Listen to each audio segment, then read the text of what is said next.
Hello and welcome back to another episode of Hawaiian Shirt Projects. Today we're going to keep things simple. I'm just going to give you a simple walk around my shop to show you guys kind of what all tools I have, what I started with, and what all, if you are looking to get in blacksmithing, you'll need to get started with. So if you're wanting to see what all it takes tool-wise to be a blacksmith, stick around.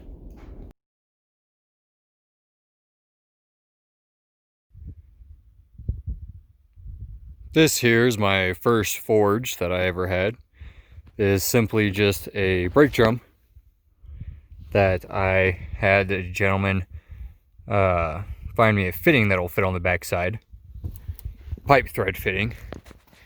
He drove some bolts through and then welded in some plugs to cover up the hole so I didn't have any holes in it.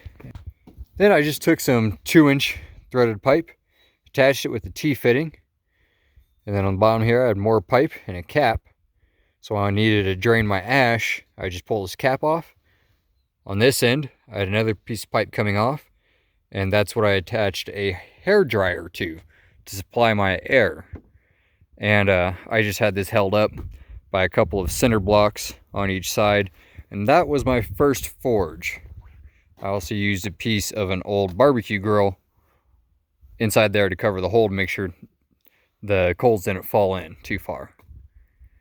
Just a little something to show you guys that it doesn't take much to actually get started. The forge itself, fairly simple. You could build them. If not, and you're lucky enough to find one for a good price, go ahead and buy one. But I recommend to just start off with something simple like this. And so here is the main forge that I use typically for my smaller projects.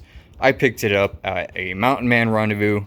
A gentleman was getting out of this smithing work and had this for sale at a very reasonable price, and it has a buffalo blower that works very well. Just gotta squirt a little bit of oil down in here every now and then. Works beautifully.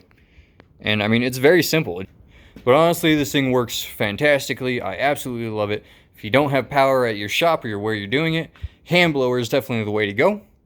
But if you do have power, having an electric blower would be amazing. But again, this is just another type of forge that I have, and this is actually the one that I use most often for smaller projects. Now for the striking surface. This is my anvil, and say it is a 55-pound anvil. I have no idea who makes it or anything like that.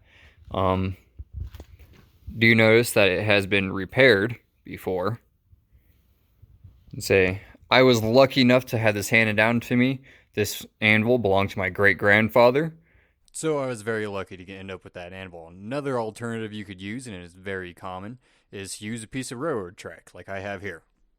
Now at this point, I would like to go ahead and give kind of a shout out to a Facebook group that I'm part of. It is called Blacksmith for Beginners Unbiased. If you are looking into getting blacksmithing, or you are currently in blacksmithing and have a question, it's a fantastic group to be a part of. Very knowledgeable people. They've definitely helped me out. So if you're looking at getting into blacksmithing, go ahead and check that Facebook group out. I'll leave a link down below. But these are the hammers that I started off with, and it's just a 3-pound engineer's hammer picked up at, I think, a regular hardware store. I think it was True Value that I went to. It's a local hardware store. And I have a 2-pound mini sledge and a 3-pound hand maul mini sledge. And this one I picked up at Harbor Freight. I really like the handle. It's a little bit more comfortable. I like the shorter handles more than I do the long handles. Another useful hammer, especially if you're doing like twists and decorative work where you don't want to mess it up by using a normal hammer and hitting it. If you just need to straighten it out, move it slightly, a wooden hammer is fantastic. And I actually built this from watching a couple of different YouTube videos. Fairly simple and easy to do. Now we move into tongs, or just in general tools to hold your material because it's too dang hot for you to grab with your bare hands. Remember, do not grab hot metal. I've done it several times when it falls or something like that. It is not enjoyable. So do not grab hot metal. Word of advice from someone who has done it multiple times on accident, because I am dumb. But this is what I start off with. Just a basic set of channel locks. These little bit fancier channel locks. And then a pair of needle nose pliers that have the bend on the end of them that I use for scrolling tongs. They worked okay, not too bad. They're fairly cheap and they get the job done, but they're not nearly as comfortable or as efficient as using actual tongs, which I actually used these in order to make my first pair of tongs over a year ago. But eventually I ended up going to a gentleman online and buying these rapid tongs. Came with like a 4 set. I think there's also a 5 set. Rapid tongs or quick tongs. I'll try to leave a link to them in the description.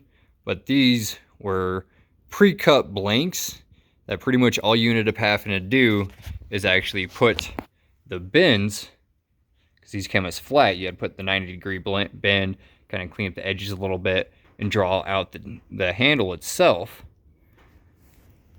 These work fantastically. They came with rivets. I ended up losing the rivets, so I made my own rivets, but they still ended up working just fine. They're really quick, easy to build. There is a YouTube guide by the company that makes them on how to actually form the jaws and to put the bends into them. Very easy to follow, very useful tools. I think it cost me like 40 bucks for the set of 4, and I was able to put them together myself. I learned a little bit of the process of how to do it, so I will be able to make better and more tongs in the future, which I do plan on making videos on that later on. Learning to make your own tongs. A lot of blacksmithing involves making your own tools, and you can never have enough tongs, I've come to realize. Next up, we have cutting tools, ways to cut metal either hot or cold. This here is a hardy tool that I made. It is a hot cut. All I did is I took an old splitting maul and I cut a bit of the back end off and then ground out this shaft that fits perfectly into my hardy hole. And that holds in there pretty steady, and I could use that to cut hot metal.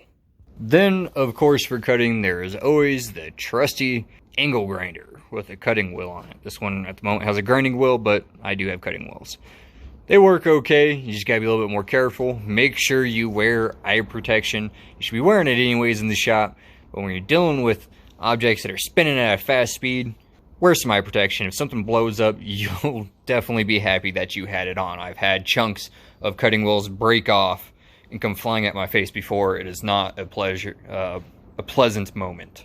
Aside from that, we go on to a little bit more bigger and more heavy duty type cutting, and that is for the bandsaw.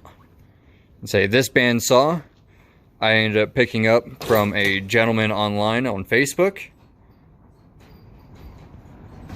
He sold it to me for an actually very reasonable price, and I'm quite happy for it. And don't know if anybody knows information about this. I haven't been able to find very much, but a very useful tool. And honestly, bandsaw blades aren't that expensive. I get them from Amazon. I think they're about 10 bucks a pop for metal bandsaw blades, and it works fantastically. I've got to say, this has been one of the most useful items I've had in my shop in this short period of time. It is so much easier to cut metal with this. You could even cut railroad track with this. It takes some time, it does, but it is very easy compared to using that. So over here, a good workbench usually helps a lot of things. It gives you a place to mount vices, store your tools and whatnot. I still need to do a little bit of cleaning on mine, but this is where I'm at so far. Basic tools again, like I said. I picked this set up off of Amazon. This is punches, chisels, different stuff like that. I'll leave a link to it down in the description for you guys. Really go a long way in helping you guys out, and you don't have to spend a fortune on them. Simple basic set like this will get you by to start with. One thing that it didn't come with was a center punch, so I did pick one of those up at a local hardware store. Comes in very handy. And then vices. And I would typically say to stay away from these cheap little Murdoch's, Home Depot, Harbor Freight vices.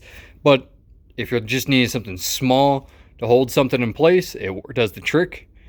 But I definitely recommend getting a larger vise. This one is a 55 pounder, I believe. And don't really know much about it other than I picked it up at a yard sale. Guy had it at a very good price, got it mounted there to my table.